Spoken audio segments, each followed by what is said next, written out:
أعوذ بالله ومن سيئات أعمالنا من يهده الله فلا مضل له ومن يضلل فلا هادي له أشهد أن لا إله إلا الله وحده لا شريك له وأشهد أن محمدا عبده ورسوله وبعد. Kita masuk surat Al-A'la atau Sabbihisma atau Sabbaha. Tafsiru surati Sabbaha wa hiya Makkiyah. Dan surat ini termasuk Makkiyah. Artinya turun sebelum hijrah. Kurang tepat kalau dikatakan turun di Mekah. Madaniyah turun di Madinah, kurang tepat. Yang lebih tepat adalah sebelum hijrah, setelah hijrah. Jadi di waktu, bukan di tempat. Karena ada beberapa surat yang turun di Mekah, tapi disebut Madaniyah. Kenapa? Karena terjadinya turunnya ayat tersebut setelah hijrah, yaitu ketika Nabi futuh Mekah, ketika Nabi haji wada, kan di Mekah. Turun ayat tersebut, seperti idza jaa nasrullah yang waktu itu kita bahas. Ini setelah hijrah, bahkan di akhir-akhir kehidupan Nabi sallallahu alaihi wasallam. Mana dalil? Wad dalilu ala zalika ma rawahu al-Bukhari. Dalilnya adalah hadis yang diriwayatkan oleh Imam Bukhari dengan sanadnya sampai kepada Al-Bara' bin Azib. Al-Bara' bin Azib seorang sahabat yang mengganti lafaz zikir dari Nabi dengan yang lebih baik. Amantu binabiyyika oleh Al-Bara' bin Azib diganti amantu bi rasulika. Lebih bagus kan? Nabi diganti Rasul. Tapi Nabi enggak terima. Nabi mengatakan, jangan rubah yang keluar dari lisanku. Ma kharaja minni illa al-haq. Tidak keluar dari mulutku ini kecuali al-haq. Lihat, mengganti yang lebih baik, Nabi enggak terima, Nabi salahkan. Bagaimana kalau menambah? Padahal jelas lebih baik. Karena Nabi belum tentu Rasul, Rasul pasti Nabi. Nabi 124.000, Rasul cuma 313. Maka kalau beliau disebut sebagai Nabi, bagus. Beliau disebut sebagai Rasul, tentu jauh lebih bagus. Tapi Nabi mengamalkan amantu binabiyyika alladhi arsalta. Aku beriman dengan nabimu yang telah engkau utus. Ini doa menjelang tidur, dirubah oleh Al-Bara' bin Azib, amantu bi rasulika alladhi arsalta. Aku beriman dengan Rasul yang telah engkau utus. Nabi tidak terima, Nabi menyalahkan. Ini Al-Bara' bin Azib. Al-Bara' bin Azib mengatakan, awwalu man qadima alaina min ashabin Nabi sallallahu alaihi wasallam Mus'ab bin Umair wa Ibnu Ummi Maktum. Yang pertama kali datang ke Madinah untuk berdakwah adalah Mus'ab bin Umair dan Ibnu Ummi Maktum. Mus'ab bin Umair dan Ibnu Ummi Maktum dikirim oleh Nabi ke Madinah untuk berdakwah. Ini sebelum hijrah. Sebelum hijrah, Mus'ab bin Umair pemuda yang kaya raya, bangsawan, ya. Tapi berakhir kehidupannya dengan meninggal di perang Uhud syahid insyaallah tidak bisa menemukan kain kafan. Ya. Ditarik ke atas bawahnya kelihatan, ditarik ke bawah atasnya kelihatan. Faja'ala yuqri'anina al-Qur'an. Kedua-duanya mengajarkan Al-Quran kepada kami.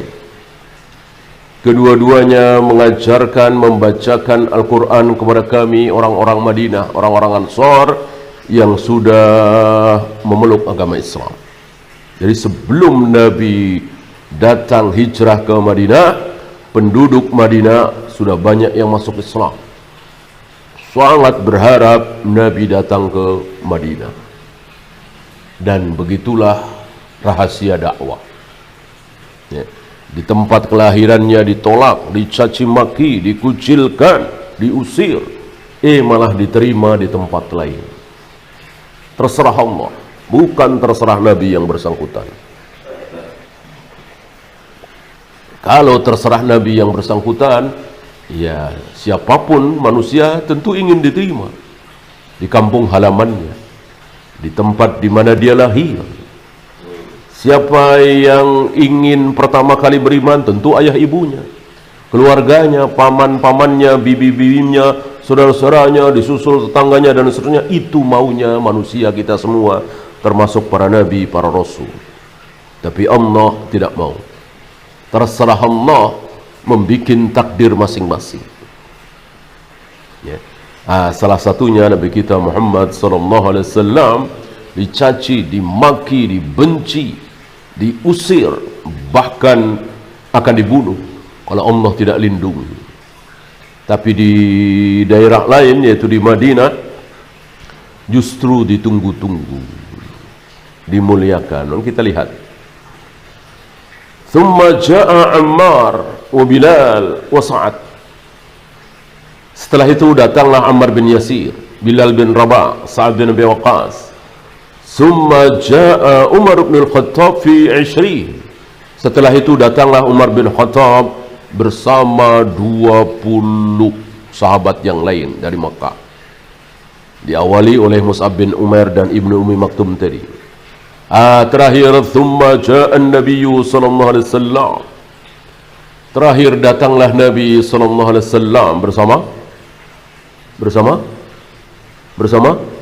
bersama Abu Bakar. Iya kan?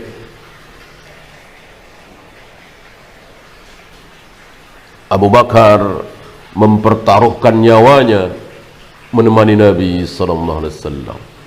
Dan muncul mukjizat-mukjizat yang luar biasa. Allah berikan kepada Nabi sallallahu alaihi wasallam, disaksikan oleh Abu Bakar. Terutama ketika mereka berdua, Rasul dan Abu Bakar, berada di dalam Gua Thur. Dan diabadikan ucapan Nabi kepada Abu Bakar ketika Abu Bakar mengkhawatirkan keselamatan Nabi, karena di dalam gua itu Rasul dan Abu Bakar melihat kaki-kaki anak muda yang jumlahnya puluhan, hampir 100, dengan senjata lengkap, mencari Rasul dan Abu Bakar tentu untuk dibunuh. Abu Bakar mengatakan, ya Rasul, seandainya mereka menunduk sedikit saja, melihat ke dalam, habis kita. Tentu mereka melihat kita. Ya. Apa jawab Nabi? Ini luar biasa. Ma dhannuka bi itsnaini Allahu thalithuhuma. Bagaimana persangkaanmu wahai Abu Bakar terhadap 2 orang yang di dalam gua, sementara yang ketiga adalah Allah. Kita ini bukan berdua wahai Abu Bakar, kita ini bertiga. Aku, kamu, satu lagi Allah. Kayak apa? Ibarat kita seperti telur di ujung tanduk, berkata seperti itu. Iya. Luar biasa kesikohan keimanan Nabi SAW dan ini menular merembet kepada diri Abu Bakar, ikut tenang. Ya. Dan Abu Bakar melihat ada beberapa ular di dalam goa itu.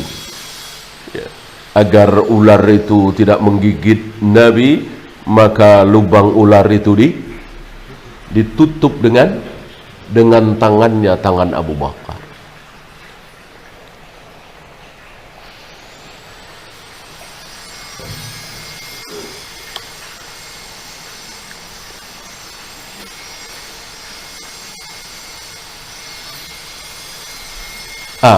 Sampailah ke Madinah Rasul dan Abu Bakar. Sebelumnya singgah dulu di Kuba untuk membangun masjid. Jadi ini masjid pertama kali. Lebih dahulu Masjid Kuba daripada Masjid Nabawi. Nah, Masjid Nabawi belum dibikin. Kan Rasul belum sampai. Kan yang membangun Masjid Nabawi kan Rasulullah Muhammad SAW. Beliau masih di Kuba, belum ke Madinah. Beberapa hari di Kuba beliau membangun masjid, salat berjamaah di situ. Kan peristiwa Isra Mi'raj sudah. Ya. Beberapa bulan sebelum hijrah kan terjadi peristiwa Isra Mi'raj. Artinya salat 5 waktu sudah disyariatkan.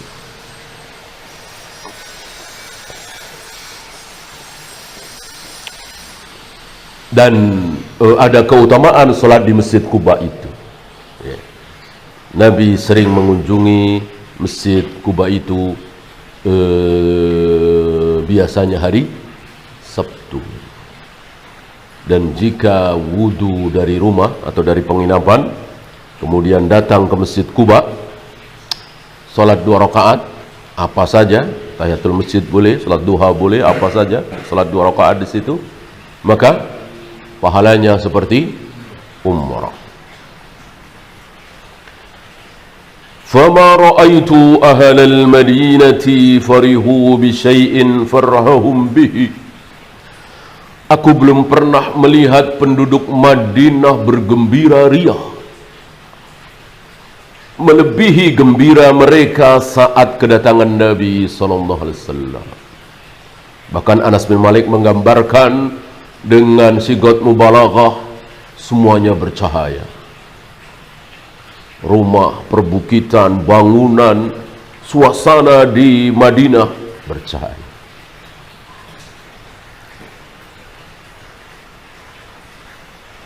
Ini dihubungkan dengan kematian Nabi SAW. Ucapan Anas bin Malik berubah menjadi gelap. Ya.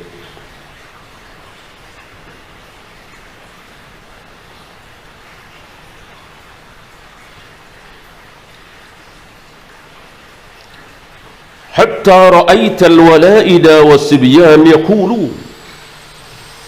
Aku melihat anak-anak mereka mengatakan hadza Rasulullah sallallahu alaihi wasallam qad jaa. Rasulullah sallallahu alaihi wasallam telah datang.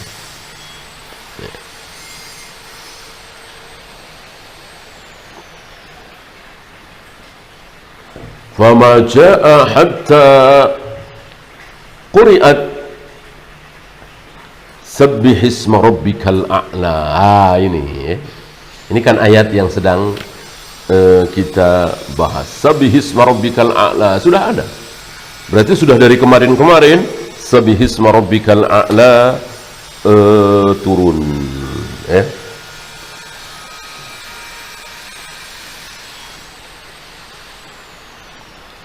Ini beliau bawakan riwayat ini untuk menunjukkan bahwa sabbih isma rabbikal a'la turun sebelum hijrah.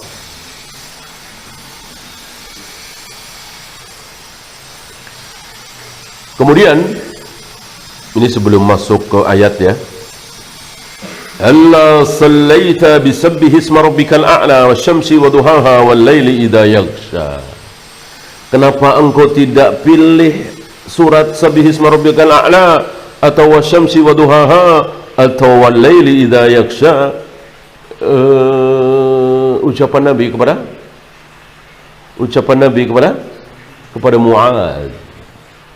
Mu'ad bin Jabal, karena Mu'ad bin Jabal mengimami salat kaumnya dengan bacaan terlalu panjang. Lalu ada satu di antara mereka yang keluar, nggak tahan menunggu terlalu lama, dengan emosi mengadukan Mu'ad bin Jabal kepada Nabi SAW, dan Nabi marah. Nabi marah bukan kepada orang ini, tapi kepada Mu'ad bin Jabal dengan mengatakan, engkau jangan jadi tukang fitnah, engkau jangan bikin fitnah, karena memberatkan kaum muslimin ini termasuk dari fitnah. Lalu Nabi memberikan pilihan, salatlah dengan sabbihisma rabbikal a'la, atau wasyamsi wa duhaha, atau wal laili idza yaghsha, dan seterusnya.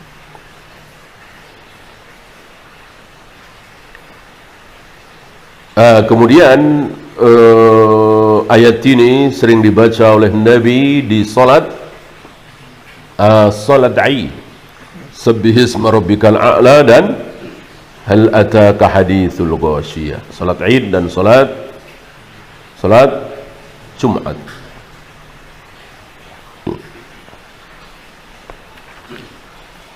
Apalagi salat witir. Salat witir yang 3 rakaat ini riwayat Aisyah Ummul Mukminin, anna Rasulullah sallallahu alaihi wasallam kana yaqra'u fil witri bi sabbihisma rabbikal a'la. Di ayat pertama ini witir yang 3 rakaat. Witir yang 3 rakaat. Sabbihisma rabbikal a'la. Rakaat kedua, Qul ya ayyuhal kafirun. Qul ya ayyuhal kafirun. Rakaat ketiga, Qul huwallahu ahad. Zadat Aisyatu. Aisyah menambah selain Qul huwallahu ahad sebelum rukuk, ditambah dengan al-mu'awwidzatain kalau mau, karena tentu tidak wajib. Ya, kita masuk ayatnya. Setelah beliau bawakan bismillahirrahmanirrahim, sabbihisma rabbikal a'la. Sabbih fi'il amr, sabbih isma, disambung sabbihisma, sucikanlah, bertasbihlah dengan menyebut nama Rabbmu yang al-a'la, yang maha tinggi. Isim tafdir dari Ali, ya, karena ada huruf ilat ya, maka agak berbeda dengan yang lain. Yang lain kalau kabirun akbar, sogirun asgor, tawilun atwal, kathirun akthar, itu lebih atau ter, ya. Karena aliyun ada huruf ilat ya, maka agak berbeda. Aliyun a'la, yang tertinggi. Alladzi khalaqa fasawwa, yang menciptakan segala sesuatu lalu sawwa. Apa sawwa? Apa sawwa? Menyempurnakan. Berarti wajib bagi kita meyakini ciptaan Allah pasti sempurna. Sempurna berarti tidak boleh ditambah-tambah. Ya. Kalau boleh ditambah berarti belum sempurna. Gitu. Ini ada ditambah atau dikurang ya. Coba kalau burung itu kakinya 4, pasti lebih sempurna daripada 2. Ini kalimat batil, ya. Burung kakinya 2 dengan sayap 2, ini adalah sempurna. Allah Maha Tahu, gitu ya. Coba kalau manusia itu dikasih sayap, tentu lebih sempurna. Ini kalimat batil. Justru kalau manusia ada sayapnya akan terjadi berbagai macam kerusakan. Ya. Semuanya sudah sempurna. Ada daging lebih yang harus dibuang. Namanya usus dan dia nggak punya saluran, usus buntu. Ini harus dibuang. Ya. Jadi begitu lahir, buang. Ini kalimat batil. Berarti Allah menciptakan manusia tidak sempurna, kelebihan, boleh ditambah, boleh dikurang. Ya. Allah telah ciptakan sempurna, adanya usus buntu, Allah Maha tahu. Ya, boleh dibuang kalau ada sesuatu. Gitu.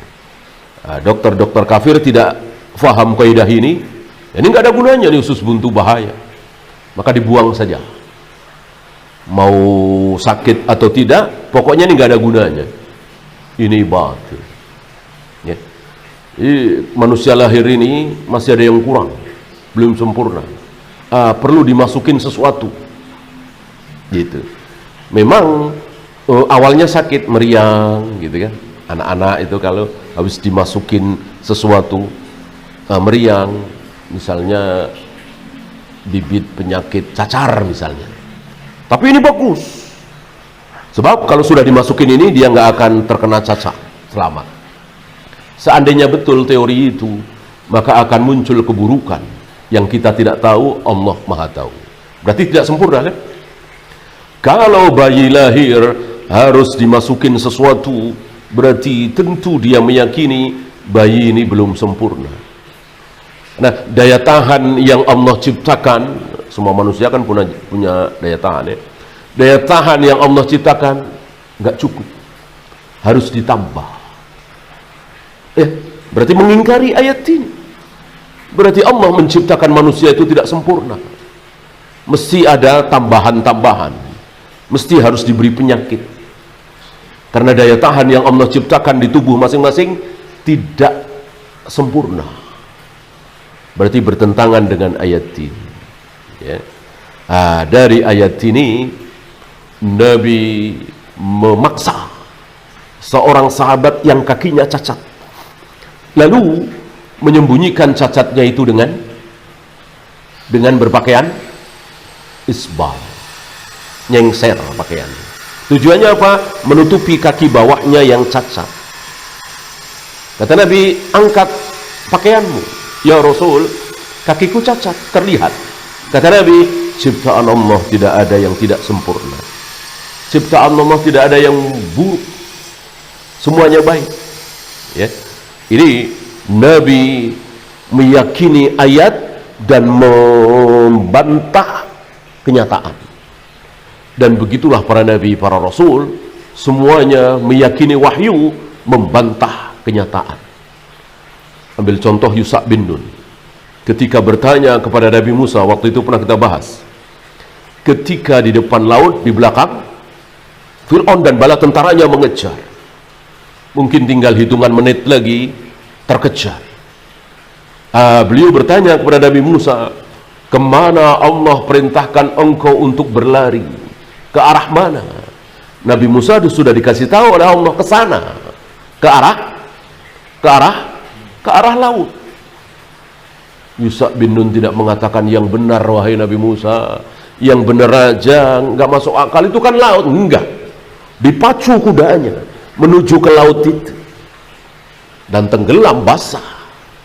Balik lagi, wahai Nabi Musa, kemana Allah perintahkan kepada engkau kita berlari? Nabi Musa menjawab dengan jawaban yang sama, ke sana, ke arah air, ke arah laut. Dan dipacu lagi kudanya ke depan, sama, terjatuh basah, balik lagi sampai 3 kali. Baru Allah perintahkan kepada Nabi Musa, idrib bi'asaqal bahar, pukulkan tongkatmu ke laut. Terjadilah apa yang terjadi. Menakjubkan sekali. Ya. 12 jalan.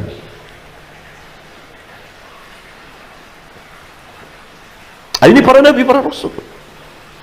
Jadi yakin sekali terhadap dalil. Adapun kenyataan di depan mata diingkari. diingkari.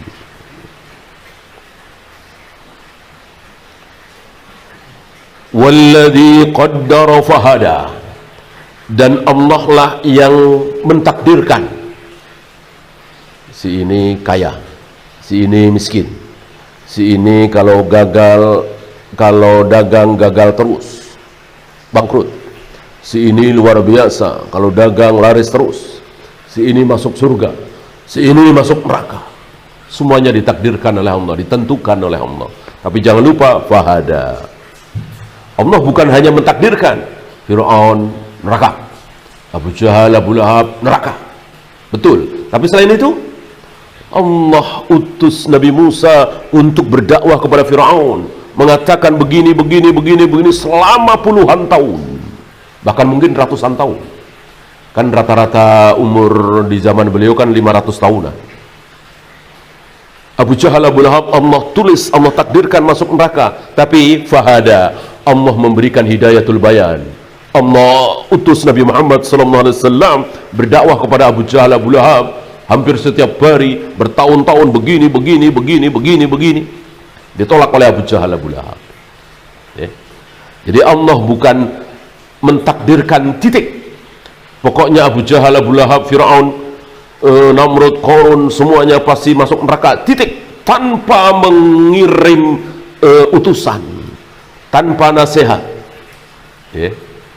Inilah keadilan Allah. Walladzi qaddara fahada, Allah mentakdirkan, tapi Allah memberikan hada, memberikan hidayatul bayan.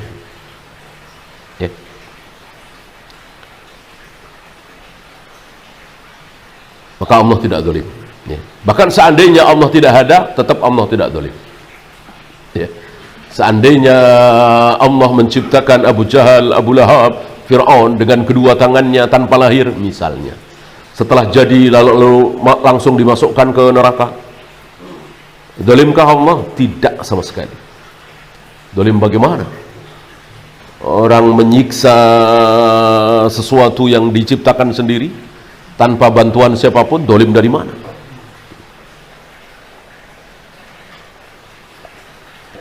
Kalau saya banting gelas ini, saya zalim, karena gelas ini bukan milik saya.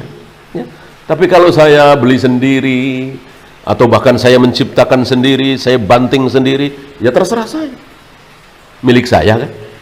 Itu pun kan alat-alatnya dan segala macam kan bukan saya yang bikin, saya cuma beli. Allah Rabbul Alamin menciptakan Abu Jahal, Abu Lahab, Iblis, Fir'aun, Namrud, Qarun tanpa bantuan siapapun, nggak beli. Dari tidak ada menjadi ada. Maka tidak pernah Allah berbuat zalim. Apapun yang Allah lakukan terhadap makhluknya, bahkan seandainya seluruhnya Allah batalkan, gak ada surga, adanya neraka semua, Allah tidak zalim. Terserah Allah.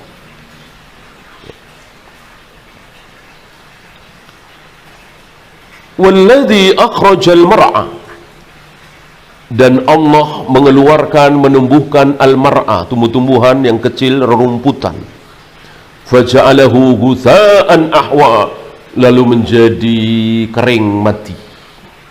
Tidak ada rumput yang bertahan sampai puluhan bahkan ratusan tahun, tidak seperti pohon-pohon besar, pasti pada akhirnya akan mengering mati. Sanukri'uka fala tansa, akan kami bacakan kepada engkau. Engkau siapa? Engkau Rasulullah Muhammad sallallahu alaihi wasallam. Akan kami bacakan kepada engkau ya Muhammad, dan engkau tidak mungkin lupa. Ini jaminan dari Allah bahwa Rasulullah alaihi salatu wassalam tidak mungkin lupa terhadap ayat-ayat Al-Quran sebelum disampaikan kepada yang lain. Sebelum turun ayat ini, Nabi khawatir, kalau sampai aku lupa ayat-ayat yang dibacakan oleh Jibril gimana? Maka Jibril baca sekali seayat ditirukan oleh Nabi, baca seayat ditirukan oleh Nabi, baca seayat ditirukan oleh Nabi, baca seayat ditirukan oleh Nabi, takut lupa. Ditegur beliau, jangan, biarkan Jibril membaca sampai akhir, misalnya 10 ayat atau 15 ayat atau 20 ayat, udah biarkan. Selesai baru tirukan. Sanukri'uka falatan sang. Aku jamin engkau tidak mungkin lupa. Ya. Apakah ayat ini bertentangan dengan Nabi yang pernah mengimami sholat lalu terlupa satu ayat, terlewat satu ayat, lalu selesai sholat mencari? Ubay bin Ka'ab? Nah, tidak bertentangan. Kenapa? Karena yang dimaksud tidak mungkin lupa di sini adalah sebelum menyampaikan. Kalau sesudah menyampaikan yang lain hafal, Nabi lupa seayat dua ayat, wajar, itu pernah terjadi. Dan lupanya di situ kan bukan lupa hilang ya, tapi ya manusiawi, ya. Secerdas manusia pasti pernah lupa. Ya.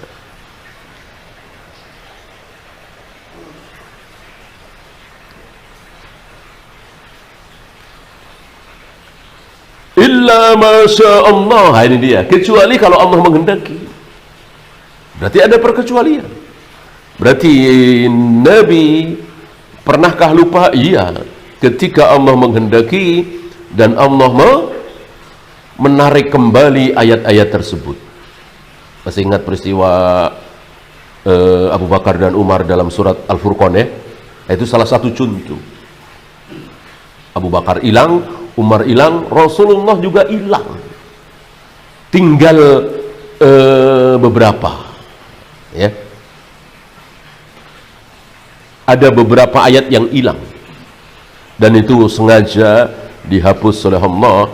Istilahnya apa? Mansukh. Innahu ya'lamul jahra wa ma yakhfa. Sungguh Allah mengetahui yang jahar dan yang yakhfa, yang nampak dan yang tersembunyi, dan tidak ada bedanya.